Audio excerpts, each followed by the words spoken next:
பிரித்தானியாவின் லண்டன் நகரில் கடந்த ஆண்டில் மட்டும் நாளொன்றுக்கு சராசரியாக 170ற்கும் அதிகமான கைபேசிகள் திருடப்பட்டுள்ளதாக அதிர்ச்சி தகவல்கள் வெளியாகியுள்ளன.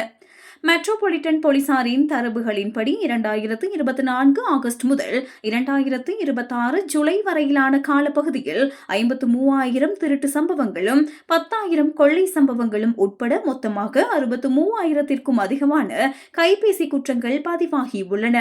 இது மணி நேரத்திற்கு 7 கைபேசிகள் திருடப்படுவதற்கு சமமாகும்.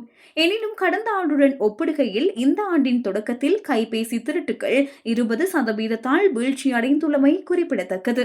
இங்கிலாந்து மற்றும் வேல்ஸ் முழுவதும் பதிவான மொத்த கைபேசி திருட்டுகளில் 87%, அதாவது 72,000ற்கும் அதிகமான குற்றங்கள் லண்டன் நகரிலேயே பதிவாகியுள்ளன.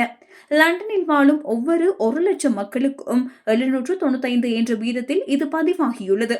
இதில் வெஸ்ட்மின்ஸ்டர் பகுதியிலேயே அதிகபட்சமாக 20,700 சம்பவங்கள் பதிவாகி மிக மோசமான பாதிப்புக்குள்ளான பகுதியாக அடையாளப்படுத்தப்பட்டுள்ளது.